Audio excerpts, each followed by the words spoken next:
Au commencement de cette histoire, bien avant que le nom de Rome ne fasse trembler tout le bassin méditerranéen, l'Europe occidentale était un monde de forêts profondes, de fleuves indomptés et de peuples farouches que les anciens appelaient d'un seul nom, les Gaulois. Ils ne formaient donc pas une nation unifiée, mais une constellation de tribus, chacune jalouse de sa liberté, de ses dieux et de ses terres. Pourtant, aux yeux des Romains, ils allaient devenir un seul adversaire, une menace collective, un miroir barbare dressé face à la discipline et à l'ordre de la cité éternelle. Les Gaulois vivaient au rythme des saisons, de la guerre et des assemblées. Leurs villages fortifiés, perchés sur des hauteurs ou protégés par des palissades de bois et de terre, dominaient des plaines fertiles et des vallées brumeuses. Le fer coulait de leurs forges, leurs épées longues et souples inspiraient déjà la crainte, et leurs guerriers, aux moustaches épaisses et aux cheveux clairs enduits de chaux, entraient au combat avec des cris destinés à briser le courage de l'ennemi avant même le premier choc. Leur monde était gouverné par des chefs élus pour leur bravoure et leur générosité, et par les druides, gardiens de la mémoire, de la loi et du sacré, dont l'autorité dépassait souvent celle des rois. Pendant ce temps, au sud, Rome grandissait. D'abord simple cité parmi d'autres en Italie, elle s'était forgée une identité dans la lutte constante, contre ses voisins, contre les rois étrusques, contre les peuples montagnards de la péninsule. Chaque victoire renforçait une conviction profonde. Rome était destinée à commander. Sa force ne résidait pas seulement dans ses armes, mais dans sa capacité à apprendre, à s'adapter et à transformer ses défaites en fondation pour des conquêtes futures. Là où les Gaulois combattaient pour l'honneur et le prestige personnel, les Romains combattaient pour la survie et l'expansion de l'État. La première rencontre entre ces deux mondes ne fut pas une conquête méthodique, mais un choc brutal. Des siècles avant que les légions ne franchissent systématiquement les Alpes, des bandes gauloises descendirent vers le sud, attirées par les richesses de l'Italie. Leur avancée fut rapide, dévastatrice, et culmina dans un événement qui marqua à jamais la mémoire romaine, le sac de la ville. Rome brûla, ses temples furent profanés, et ses habitants connurent l'humiliation. Même après la reconquête de la cité, ce traumatisme ne disparut jamais. Il se transforma en une peur ancestrale, presque mythique, du Gaulois venu du Nord. Une peur transmise de génération en génération. Cette blessure devint un moteur. Rome jura de ne plus jamais être prise au dépourvu. Les réformes militaires s'accélérèrent, la discipline se durcit et la frontière septentrionale fut surveillée avec une attention nouvelle. Pourtant, pendant longtemps, la Gaule resta un monde lointain, connu surtout par des récits exagérés de sauvagerie et de richesse. Pour les Romains, elle était à la fois une menace potentielle et une promesse, celle de terres vastes, de ressources abondantes et de gloire, pour ceux qui oseraient s'y aventurer. Du côté gaulois, Rome n'était qu'un pouvoir parmi d'autres, certes ambitieux, mais encore contenu par les montagnes et les fleuves. Les conflits internes, les rivalités tribales et les guerres contre d'autres peuples occupaient l'essentiel de leurs préoccupations. Pourtant, lentement, presque imperceptiblement, l'influence romaine commença à se faire sentir. Par le commerce d'abord, vin, céramique, objets de luxe circulaient vers le nord, tandis que l'or, l'étain et les esclaves descendaient vers l'Italie. Puis par la politique, certaines tribus cherchèrent l'alliance de Rome pour prendre l'avantage sur leurs voisins, sans toujours mesurer le prix de cette protection. Ainsi se mirent en place les conditions d'un affrontement inévitable. Ce ne serait pas une simple guerre, mais une lutte prolongée entre deux visions du monde. D'un côté, une civilisation urbaine, centralisée, convaincue de sa mission universelle. De l'autre, une mosaïque de peuples attachés à leur autonomie, à leurs traditions et à une liberté farouche, mais fragilisés par leur division. Lorsque les légions franchiraient enfin les frontières de la Gaule, ce ne seraient pas seulement des armées qui s'affronteraient, mais des siècles de valeurs, de peurs et d'ambitions accumulées. Et dans les brumes des forêts gauloises, comme dans les marbres du Sénat romain, le destin se préparait déjà à écrire l'une des confrontations les plus décisives de l'Antiquité. La lente avancée de Rome vers le nord ne se fit pas dans le fracas immédiat des grandes batailles, mais dans un silence stratégique presque insidieux. Pendant que les tribus gauloises continuaient de se quereller pour des pâturages, des routes commerciales ou des querelles d'honneur anciennes, la République romaine consolidait patiemment son pouvoir. Chaque route pavée, chaque colonie fondée, chaque traité imposé à un voisin italien rapprochait un peu plus les légions des frontières de la Gaule.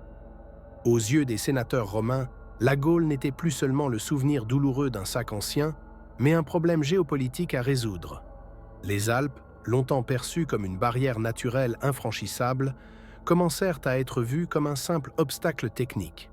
Là où les peuples du Nord voyaient des montagnes sacrées et dangereuses, Rome voyait des passages à sécuriser, des cols à contrôler, des voies à tracer.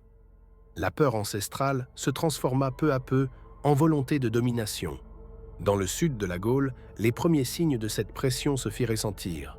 Les peuples proches de la Méditerranée, plus ouverts aux échanges, avaient déjà goûté aux produits romains et à leur mode de vie. Le vin italien coulait dans les banquets aristocratiques, les amphores s'entassaient près des oppida, et certains chefs commencèrent à adopter des habitudes étrangères, persuadés que l'imitation du vainqueur était une forme de sagesse. Mais derrière ces échanges se cachait une dépendance croissante. Chaque alliance avec Rome créait une dette, chaque appel à l'aide ouvrait la porte à une ingérence plus profonde. Rome, fidèle à sa méthode, n'avançait jamais sans justification. Lorsqu'un peuple allié se plaignait d'agression, les légions intervenaient au nom de la protection et de l'ordre. Lorsqu'un traité était rompu, la guerre devenait légitime. Ainsi fut créée une province au sud de la Gaule, présentée comme une simple zone de sécurité, un corridor nécessaire entre l'Italie et les possessions romaines d'Hispanie. Pour les Gaulois, ce fut un avertissement à peine compris. Rome s'installait et elle ne repartait jamais. À l'intérieur de la Gaule, la société continuait de fonctionner selon des règles anciennes. Le courage au combat restait la valeur suprême, mais il n'était pas accompagné d'une discipline collective durable. Les guerriers combattaient avec une ardeur impressionnante, mais l'élan initial, aussi violent soit-il, se heurtait souvent à l'endurance méthodique de l'ennemi. Les Romains observèrent cela avec attention. Ils notèrent les forces, mais aussi les failles. L'indiscipline après la victoire, la difficulté à maintenir des armées longtemps mobilisées, la primauté de l'honneur individuel sur la stratégie à long terme. Les druides, quant à eux, sentèrent le danger. Leur mémoire, nourrie de traditions orales et de récits ancestraux, leur rappelait que les peuples divisés finissaient toujours par tomber sous le joug de puissances plus organisées. Dans les clairières sacrées, à l'écart des oppidas, ils parlaient d'un avenir sombre, d'un ennemi qui ne cherchait pas seulement le pillage, mais la soumission totale. Pourtant, leur voix se perdait souvent dans le tumulte des rivalités tribales et des ambitions personnelles. À Rome, une nouvelle génération d'hommes politiques et de généraux voyait dans la Gaule l'occasion suprême de gloire. Les carrières romaines se bâtissaient sur la guerre victorieuse et les terres du Nord promettaient richesse, triomphe et prestige éternel. La République, minée par les luttes internes entre factions, trouvait dans l'expansion extérieure un moyen de canaliser ces tensions. Conquérir, c'était aussi stabiliser, du moins en apparence. Ainsi, sans déclaration solennelle, sans événement unique marquant le point de non-retour, la confrontation entra dans une phase irréversible. Les escarmouches se multiplièrent, les alliances se durcirent, et la méfiance devint la règle. Chaque camp observait l'autre, convaincu que le choc final n'était plus qu'une question de temps. Dans les villages gaulois, les anciens racontaient encore les exploits des ancêtres, persuadés que la bravoure suffirait toujours à repousser l'envahisseur. À Rome, les stratèges dessinaient déjà des cartes, calculaient des itinéraires et pensaient la Gaule non comme un ensemble de peuples vivants, mais comme un territoire à organiser, à soumettre, à intégrer. L'histoire, désormais, avançait vers la guerre ouverte. Et lorsque celle-ci éclaterait pleinement, elle ne se contenterait pas de redessiner des frontières. Elle transformerait à jamais l'âme même de la Gaule et la destinée de Rome. Lorsque la guerre éclata enfin ouvertement, elle ne prit pas la forme d'un seul choc brutal, mais d'une série de convulsions qui secouèrent toute la Gaule. Rome n'avançait jamais d'un pas sans en mesurer les conséquences. Les légions entrèrent sur un territoire, construisaient un camp fortifié en une seule nuit, traçaient des routes droites comme des lames, puis attendaient. Cette patience méthodique contrastait violemment avec l'impétuosité gauloise et troubla profondément ceux qui, jusque-là, avaient toujours compté sur la rapidité et la surprise. Les premières campagnes furent marquées par une incompréhension mutuelle. Les chefs gaulois s'attendaient à des batailles décisives, à des affrontements où le courage individuel ferait la différence. Ils lançaient leurs guerriers dans des charges furieuses, persuadés que l'élan briserait les lignes ennemies. Mais les Romains formaient leurs rangs, levaient leurs boucliers comme un mur vivant, absorbaient le choc, puis répondaient avec une précision implacable. Chaque pas, chaque geste semblait réglé à l'avance. Pourtant, la Gaule ne se soumit pas immédiatement. Sa taille, la diversité de ses peuples et la difficulté de son terrain rendèrent toute conquête rapide impossible. Les forêts épaisses avalèrent les détachements isolés, les marécages ralentissaient la marche des légions et l'hiver transformait les routes en pièges mortels. Les Romains découvrirent un pays qui refusait de se plier aux règles classiques de la guerre. Chaque victoire semblait en appeler une autre, sans jamais apporter de conclusion définitive. Dans ce chaos naquit une prise de conscience progressive parmi les Gaulois. Certains comprirent que l'ennemi ne pouvait être vaincu tribu par tribu. Des assemblées furent convoquées, des messagers parcoururent des distances immenses pour appeler à l'unité. L'idée était audacieuse, presque révolutionnaire, mettre de côté les haines anciennes pour faire face à une menace commune. Mais unir la Gaule, c'était lutter contre des siècles de rivalité, de fierté blessée et de traditions profondément enracinées. Pendant ce temps, Rome adaptait sa stratégie. Elle ne cherchait plus seulement la victoire militaire, mais la domination psychologique. Les villes prises étaient parfois épargnées, parfois détruites, selon un calcul précis.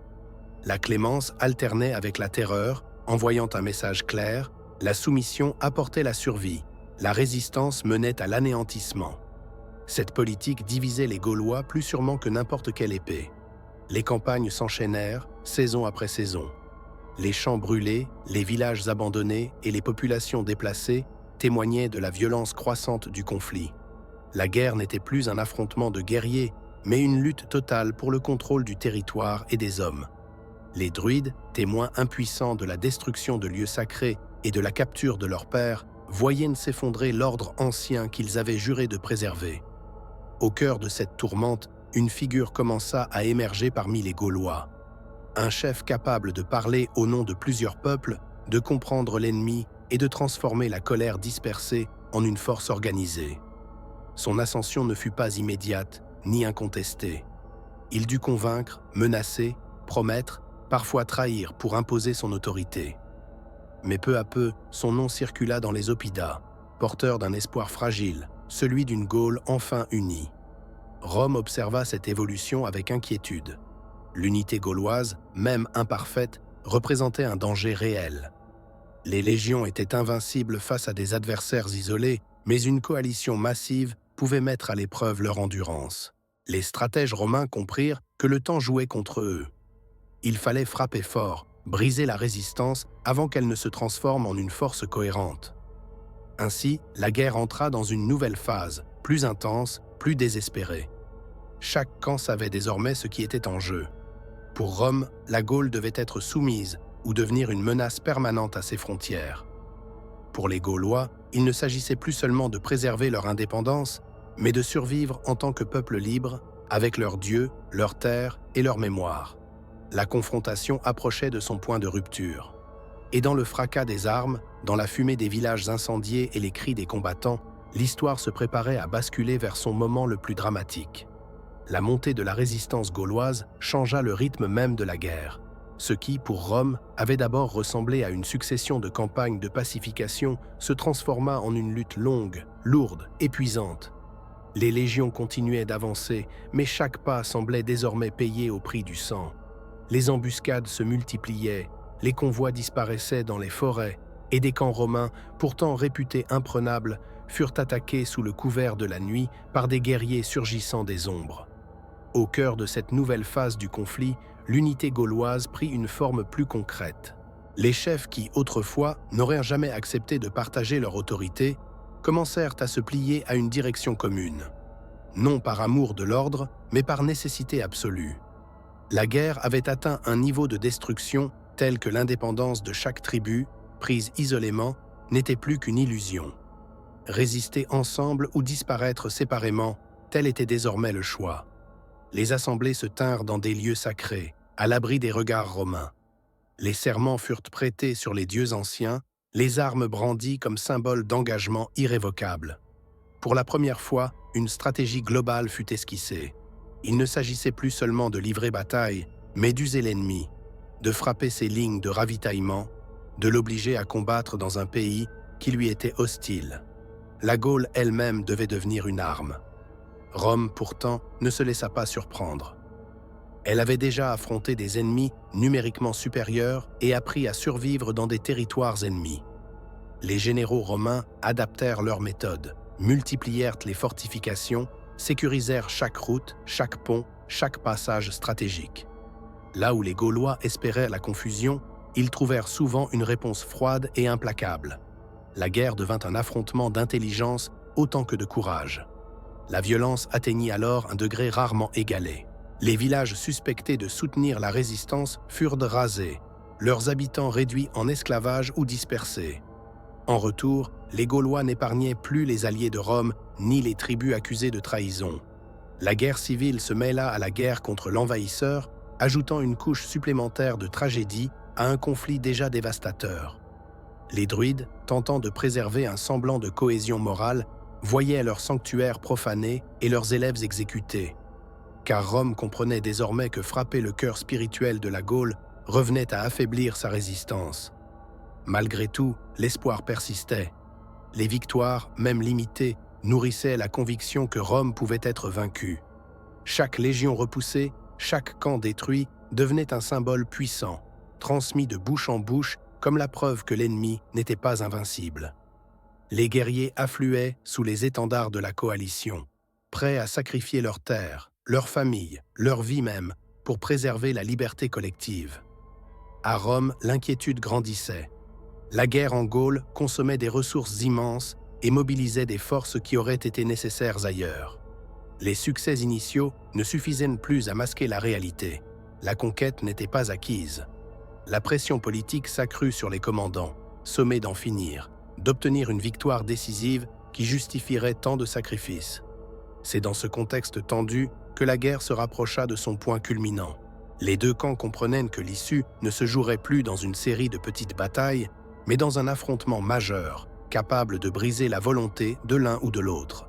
Les Gaulois rassemblèrent leurs forces, conscients que tout pouvait se perdre en un seul jour. Les Romains, de leur côté, préparaient méthodiquement ce moment, convaincus que seule une démonstration écrasante de puissance pourrait mettre fin à la rébellion. La Gaule retenait son souffle. Rome aiguisait ses armes, et l'histoire avançait inexorablement vers une confrontation dont les échos résonneraient bien au-delà des champs de bataille, marquant à jamais la mémoire des peuples. La confrontation tant redoutée prit forme au cœur même de la Gaule, lorsque la coalition décida enfin d'affronter Rome non plus par fragments, mais comme une seule force. Des guerriers affluèrent de toutes parts, quittant leurs terres, laissant derrière eux des villages silencieux et des champs abandonnés. Jamais une telle masse d'hommes n'avait été rassemblée sous une même volonté. Les anciens parlaient d'un moment unique, peut-être le dernier où la Gaule pouvait encore décider de son propre destin. Le chef de la coalition comprenait la gravité de l'instant. Il savait que l'unité, si durement acquise, restait fragile. Chaque tribu portait encore en elle ses rancunes, ses blessures anciennes, ses soupçons. Il fallait donc transformer cette alliance de nécessité en une force morale, presque sacrée. Les discours se succédèrent, rappelant les dieux, les ancêtres, la liberté menacée. On évoqua les terres profanées, les enfants réduits en esclavage, les sanctuaires détruits. La guerre n'était plus seulement une affaire de pouvoir, elle devenait une lutte pour l'existence même du monde gaulois. Face à cette mobilisation, Rome répondit avec son efficacité habituelle. Les légions se regroupèrent, disciplinées, silencieuses, avançant comme une seule entité. Chaque soldat connaissait sa place, chaque officier son rôle. Là où les Gaulois trouvaient leur force dans l'enthousiasme et la colère, les Romains s'appuyaient sur l'ordre et la répétition.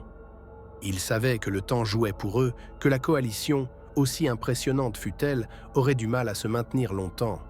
Le choc fut d'une violence extrême. Lorsque les deux armées se rencontrèrent, le fracas des armes couvrit les cris et les prières. Les Gaulois chargèrent avec une fureur presque désespérée, cherchant à briser les lignes romaines d'un seul élan. Pendant un instant, il sembla que la masse et la détermination suffiraient. Des légionnaires tombèrent, des enseignes vacillèrent, et l'espoir se répandit comme un feu parmi les rangs gaulois. Mais Rome plia sans rompre, les formations se resserrèrent, les réserves avancèrent, et la machine de guerre romaine se mit lentement en mouvement. Chaque pas repris était une victoire silencieuse, chaque mètre gagnait un coup porté au moral de l'adversaire. La bataille s'étira, transformant l'ardeur initiale des Gaulois en une lutte d'usure. Et dans cette lutte, l'endurance romaine fit la différence. Lorsque le combat s'acheva, le champ de bataille offrait un spectacle de désolation. Les morts jonchaient le sol, sans distinction de tribu ou de légion. Pour les Gaulois, le choc fut terrible. Ils n'avaient là pas seulement perdu une bataille, mais une part de leur illusion d'invincibilité collective. La coalition, bien que non anéantie, était brisée dans son élan. Les survivants se replièrent, conscients que la victoire totale leur échappait désormais. Rome, de son côté, n'exulta pas ouvertement. Les pertes avaient été lourdes, et la résistance gauloise avait prouvé qu'elle pouvait frapper fort. Mais le message était clair, même unis, les peuples de la Gaule pouvaient être contenus, repoussés, lentement épuisés. Cette certitude redonna confiance aux légions et à ceux qui, à Rome, attendaient un signe décisif. La guerre entra alors dans une phase plus sombre encore. La grande bataille n'avait pas mis fin au conflit, mais elle avait changé sa nature. Pour les Gaulois, l'espoir d'une victoire rapide s'éteignait, remplacé par une détermination farouche à continuer malgré tout. Pour Rome, il ne s'agissait plus seulement de gagner, mais de briser définitivement la capacité de résistance. Dans les forêts, les montagnes et les plaines dévastées, la lutte se poursuivit, plus acharnée, plus désespérée. Et chacun, des deux côtés, commençait à comprendre que l'issue finale ne serait pas seulement écrite par les armes, mais par la capacité à supporter l'inévitable, jusqu'au bout.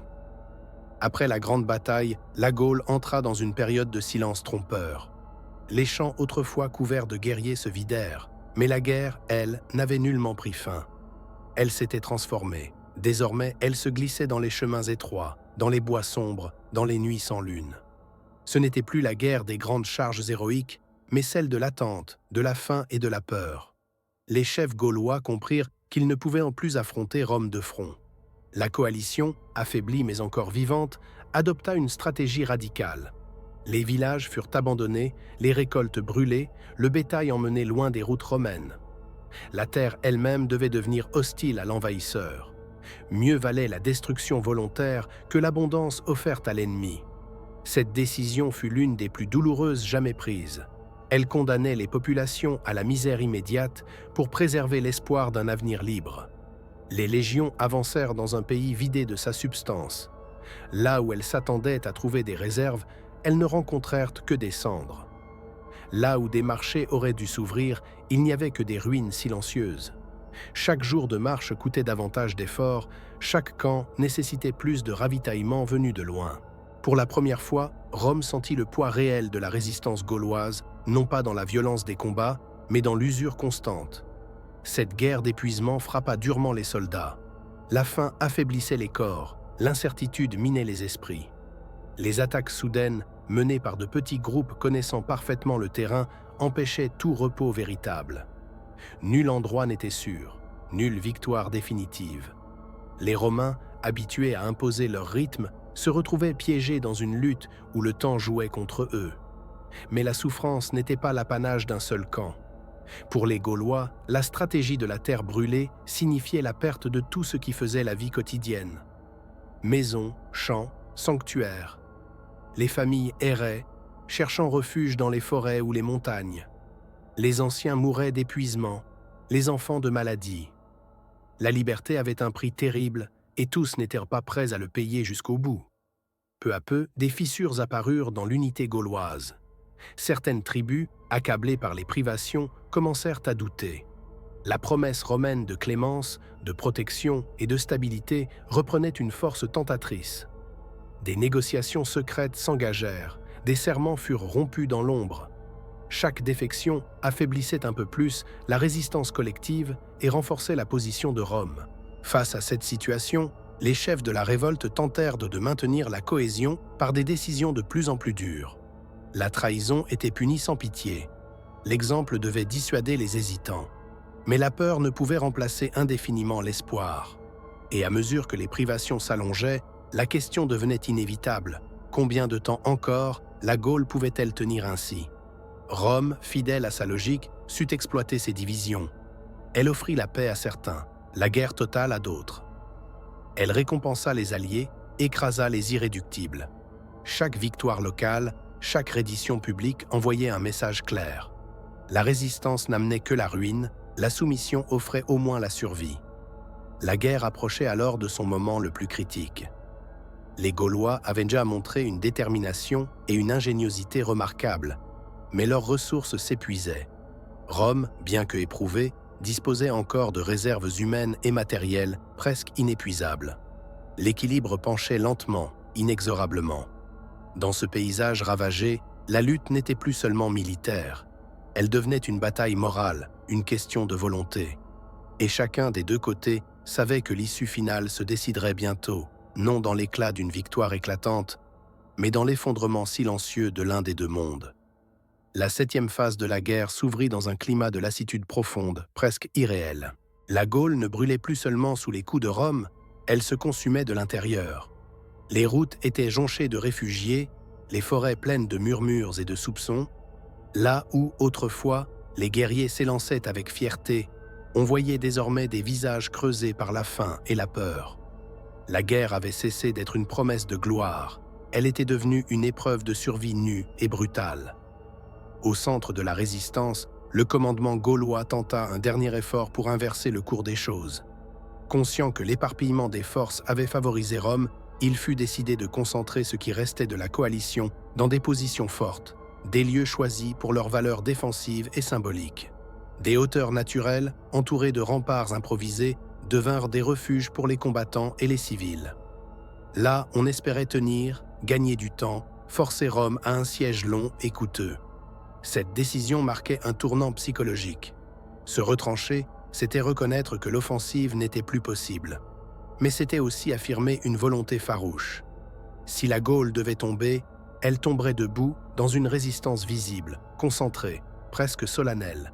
Les guerriers affluaient vers ces bastions, conscients que l'issue serait probablement fatale, mais convaincus que leur sacrifice aurait un sens. Rome comprit immédiatement l'enjeu. Un ennemi retranché, soutenu par une population prête à endurer la faim, représentait un défi sérieux. Les généraux romains savaient que l'assaut frontal coûterait cher. Fidèles à leur méthode, ils choisirent la patience. Autour des positions gauloises, les légions se déployèrent, construisant des lignes de fortification, coupant les accès, isolant progressivement les défenseurs du reste du monde. Chaque jour qui passait resserrait l'étau. À l'intérieur des forteresses, la vie devint une attente interminable. Les réserves diminuaient, les maladies se propageaient, et la promiscuité alimentait les tensions. Pourtant, un étrange sentiment d'unité naquit dans cette épreuve. Les différences tribales s'effaçaient devant la communauté du destin. Les chants anciens résonnaient le soir, rappelant un passé libre, presque mythique. Les druides, lorsque cela était encore possible, tentaient de donner un sens spirituel à la souffrance, parlant d'honneur, de mémoire, de survie de l'âme collective au-delà de la défaite matérielle. Rome, de l'extérieur, observait cette résistance avec un mélange de respect froid et de détermination. Plus le siège durait, plus il envoyait un message clair à toute la Gaule, même l'union ultime ne suffisait pas à briser la volonté romaine. Les alliés hésitants regardaient ces forteresses encerclées comme un présage. Beaucoup comprirent que le choix n'était plus entre la liberté et la soumission, mais entre la destruction totale et une paix imposée. À mesure que les semaines passaient, l'équilibre penchait de plus en plus lourdement. La faim devint l'ennemi principal des Gaulois. Les décisions se firent plus désespérées, les débats plus âpres. Fallait-il tenter une sortie suicidaire? Négocier? Mourir jusqu'au dernier pour que la mémoire demeure intacte? Aucun choix n'était bon, aucun n'était sans conséquences irréversibles. Cette 7e étape fut celle où l'issue de la guerre cessa d'être une question abstraite. Elle se matérialisa dans les corps amaigris, dans les regards vides, dans le silence pesant des camps. La Gaule n'était pas encore vaincue, mais elle était acculée. Et dans cette impasse, l'histoire se préparait à franchir un seuil dont il n'y aurait plus de retour, ni pour les vaincus, ni pour les vainqueurs. La 8e phase s'ouvrit comme une lente descente vers l'inévitable. Les forteresses gauloises, autrefois symboles de défi et de cohésion, devinrent des prisons de pierre et de terre. À l'intérieur, le temps semblait s'être figé, rythmé uniquement par la raréfaction des vivres et l'affaiblissement progressif des corps. Chaque lever de soleil était accueilli avec un mélange d'espoir fragile et de résignation muette. La faim transforma profondément les esprits. Les discussions autrefois animées par la fierté et la colère se réduisirent à des murmures. Les décisions n'étaient plus prises en fonction de la victoire, mais de la survie immédiate. Les chefs, confrontés à l'effondrement physique et moral de leurs hommes, portaient désormais un fardeau écrasant, celui de choisir entre l'anéantissement total et une reddition qui semblait trahir tout ce pour quoi on s'était battu. Dans les camps romains, la situation était tout autre. Les légions souffraient, certes, du froid, des maladies et de la longueur du siège, mais elles tenaient bon. Les convois arrivaient, parfois en retard, parfois attaqués, mais suffisamment réguliers pour maintenir la pression. La certitude d'une issue favorable nourrissait la discipline. Chaque jour supplémentaire rapprochait Rome de la victoire sans combat décisif, exactement selon sa doctrine la plus efficace. À l'intérieur des forteresses, les premières décisions irréversibles furent prises. Les plus faibles furent sacrifiés au nom du collectif. Certains furent chassés, d'autres laissés mourir en silence afin d'économiser des ressources devenues dérisoires. Ces actes laissèrent des cicatrices profondes dans la mémoire des survivants. La guerre avait franchi une limite morale, là où même la liberté ne suffisait plus à justifier certaines souffrances. Des messagers furent envoyés, parfois sous drapeau de trêve, parfois en secret. Les conditions romaines étaient dures mais claires. La soumission, la livraison des chefs, l'abandon des armes. En échange, la vie serait épargnée à une partie de la population. Ces propositions divisèrent profondément les assiégés.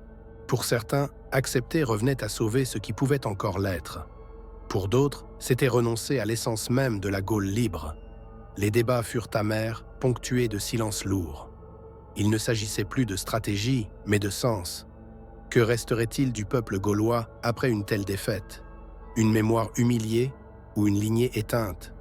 Les druides, lorsque leur voix pouvait encore être entendue, parlèrent de cycles, de transformation, de survie sous d'autres formes. Ils rappelèrent que la terre, les dieux et la mémoire pouvaient subsister même lorsque les armes se taisaient. Finalement, dans plusieurs bastions, la décision tomba. Non pas dans un cri de rage, mais dans un épuisement collectif. Les portes s'ouvrirent. Les guerriers déposèrent leurs armes, certains en pleurant, d'autres avec une dignité glaciale. Les Romains entrèrent sans triomphe tapageur, conscients que la victoire acquise par la famine laissait derrière elle un paysage humain brisé. Cependant, toutes les forteresses ne se rendirent pas. Dans certains lieux, la résistance se prolongea jusqu'à l'extrême. Là, la fin fut brutale. Les assauts furent lancés, les murs franchis et la répression fut totale. Ces exemples servirent d'avertissement, gravés dans la mémoire collective comme le prix ultime de l'obstination. À l'issue de cette phase, la Gaule n'était plus un champ de bataille actif, mais un territoire vaincu, encore frémissant de blessures ouvertes. Rome avait gagné, non par un éclat unique, mais par une pression continue, implacable, méthodique. La guerre touchait à sa fin, mais ses conséquences, elles, ne faisaient que commencer. Dans le silence qui suivit les sièges, une question demeurait suspendue au-dessus des ruines. La Gaule avait-elle vraiment disparu? Ou venait-elle simplement d'entrer dans une nouvelle ère, façonnée par la défaite, mais encore habitée par une mémoire indomptable?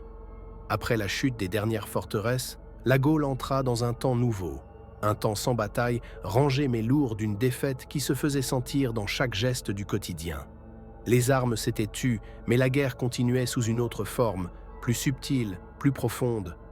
Rome, désormais maîtresse du territoire, devait transformer la conquête militaire en domination durable. Les légions ne quittèrent pas immédiatement la Gaule. Elles s'installèrent, bâtissant des camps permanents là où s'élevaient autrefois des oppidats fiers et autonomes. Les routes romaines commencèrent à quadriller le pays, droites, implacables, traversant forêts, plaines et montagnes. Ces voies n'étaient pas seulement des instruments de circulation, elles étaient le symbole visible de l'ordre nouveau, de la présence irréversible de Rome. Là où passait la route, l'autorité romaine suivait. Pour les populations gauloises, le choc fut immense.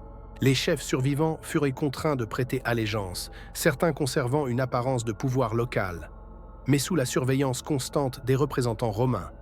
D'autres furent exécutés, exilés ou réduits à l'insignifiance. La vieille aristocratie guerrière, fondée sur le prestige militaire et la générosité du chef, perdit peu à peu sa raison d'être. Dans le nouvel ordre, la loyauté à Rome comptait davantage que la bravoure sur le champ de bataille. Les druides furent parmi les plus durement touchés. Rome comprenait que leur influence dépassait celle des armes. Leur savoir, leur autorité morale, leur rôle dans la transmission de l'identité gauloise représentaient un danger latent. Progressivement, leurs pratiques furent interdites, leurs lieux sacrés détruits ou réaffectés, leurs enseignements contraints de disparaître dans la clandestinité. Avec eux, une partie essentielle de la mémoire collective de la Gaule fut condamnée au silence. Pourtant, la domination romaine ne se résumait pas à la répression. Elle avançait aussi par la séduction. Les villes reconstruites adoptaient l'architecture romaine. Les marchés se remplissaient de produits venus de tout l'Empire et le latin commença à s'imposer comme langue de l'administration et du commerce. Certains Gaulois, surtout parmi les élites, virent dans cette transformation une opportunité. Ils adoptèrent les vêtements, les usages, parfois même les noms romains, convaincus que l'avenir appartenait à ceux qui sauraient s'adapter. Cette romanisation progressive créa une fracture profonde au sein de la société. D'un côté, ceux qui acceptaient le nouvel ordre, y trouvant sécurité et prospérité relative.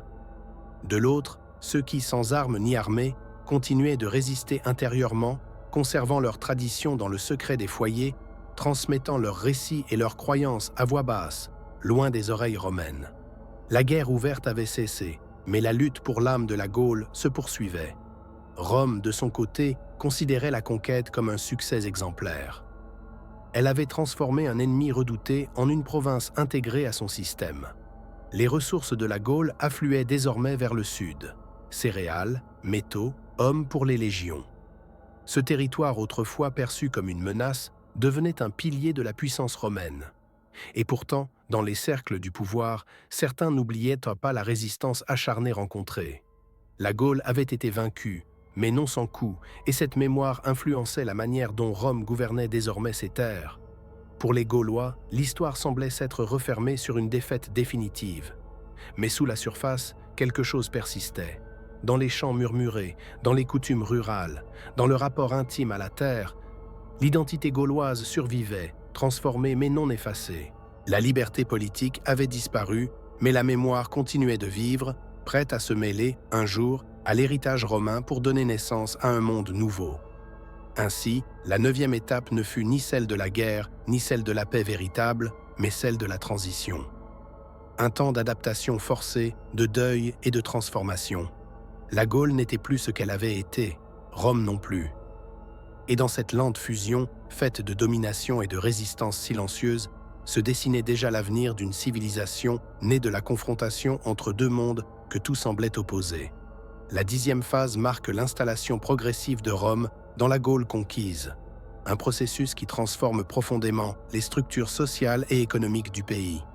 Les légions ne sont plus seulement des forces militaires, elles deviennent des instruments d'administration et d'ordre, supervisant la construction de routes, de ponts et de colonies destinés à ancrer durablement la présence romaine.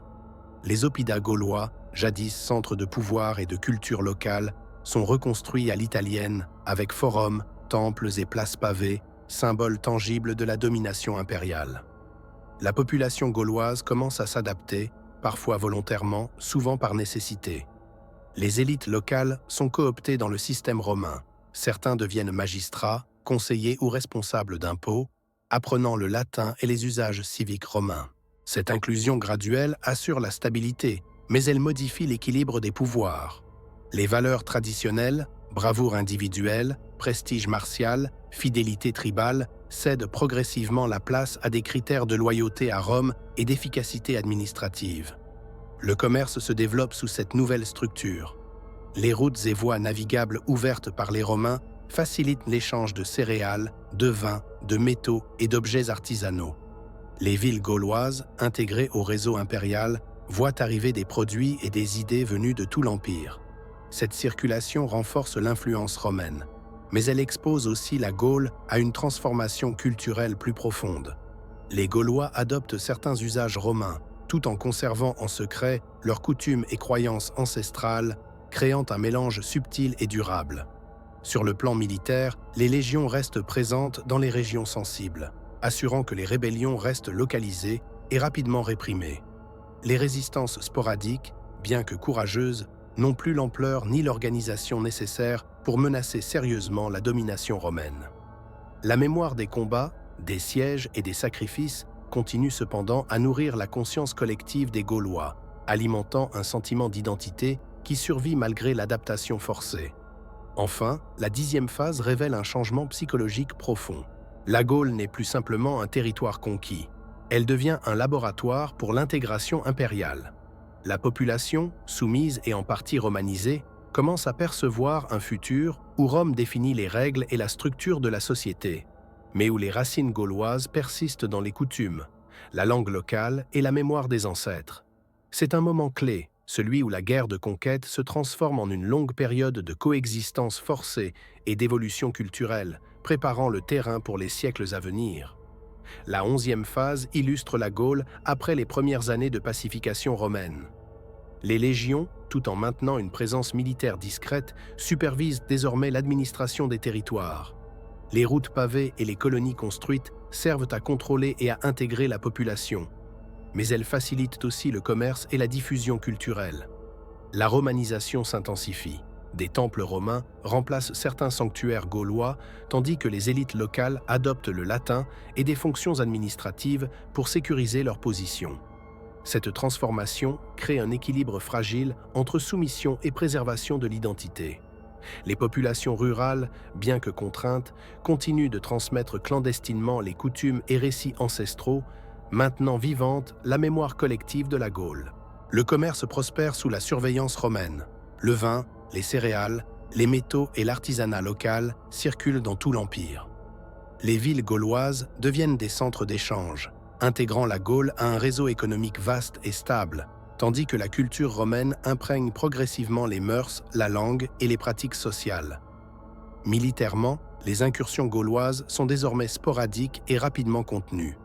La résistance armée a perdu sa capacité de coordination, mais le souvenir des batailles passées continue de nourrir un esprit de fierté et de résilience dans les communautés locales. Les druides, bien que marginalisés, maintiennent leur rôle symbolique et moral, transmettant un héritage spirituel et culturel aux générations futures. Cette période marque un tournant stratégique et culturel. La Gaule est pacifiée et intégrée dans l'Empire, mais sa mémoire, ses traditions et son identité survivent sous la surface. Rome a gagné la guerre, mais la véritable conquête, celle des cœurs et des esprits, sera progressive et incomplète, laissant une Gaule hybride à la croisée de deux mondes. La 12e phase de l'histoire de la Gaule sous domination romaine montre la transformation progressive des structures politiques et sociales. Rome ne se contente plus de maintenir l'ordre militaire. Elle consolide son administration en s'appuyant sur les élites locales gauloises pour gérer les impôts, la justice et les infrastructures.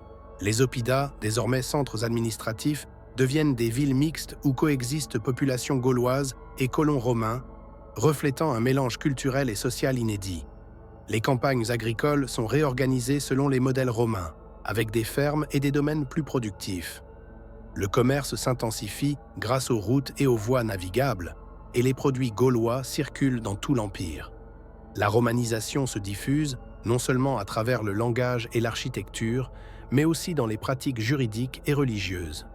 Certains Gaulois adoptent le mode de vie romain par pragmatisme, tandis que d'autres préservent leurs traditions en secret, garantissant la continuité d'une identité culturelle distincte. La résistance armée s'est presque éteinte, mais des révoltes sporadiques rappellent aux Romains que la conquête de l'esprit est plus complexe que celle des terres. Les druides, marginalisés, continuent de former des initiés et de maintenir un lien avec les anciennes croyances.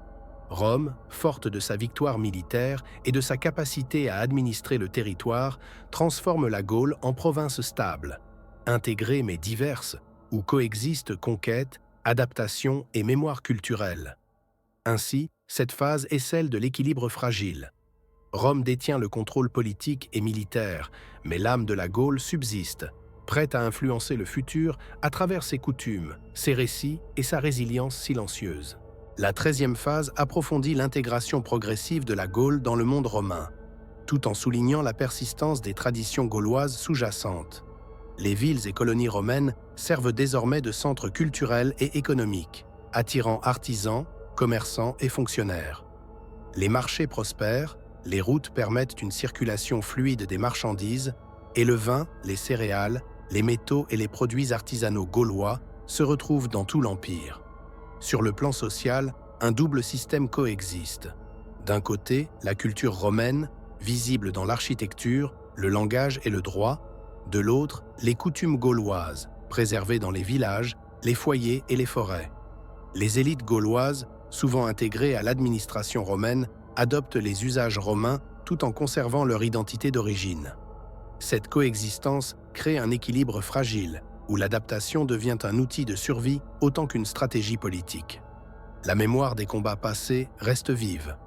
Les récits des batailles, des sièges et des sacrifices continuent d'être transmis, en secret ou par tradition orale. Ces souvenirs nourrissent une identité gauloise distincte, même dans un contexte de soumission apparente.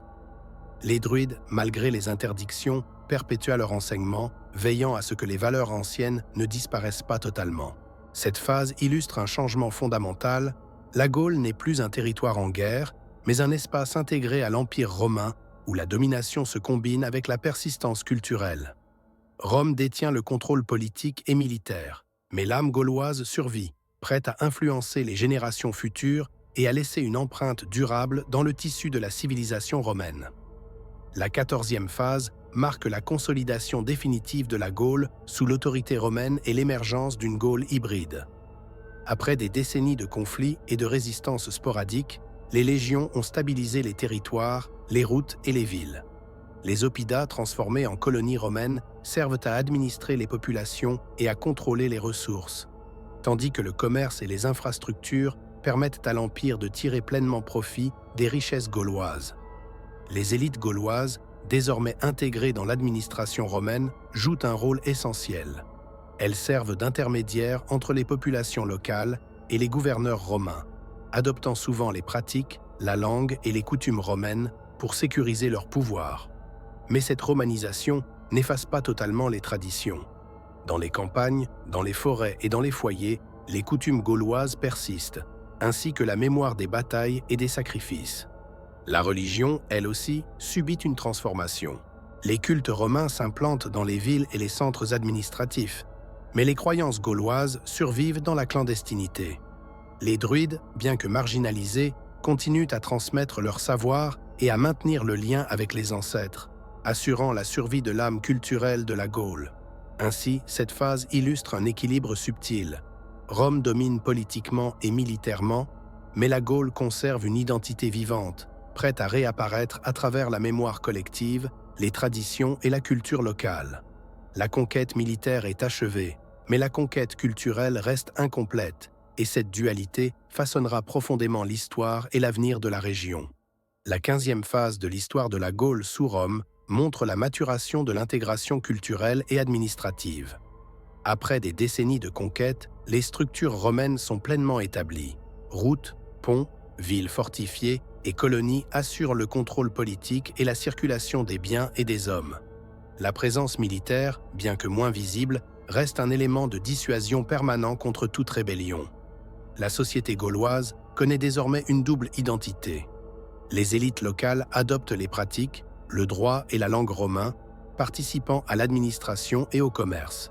Elles tirent profit de cette intégration pour consolider leur position tout en transmettant, dans la sphère privée, l'héritage gaulois.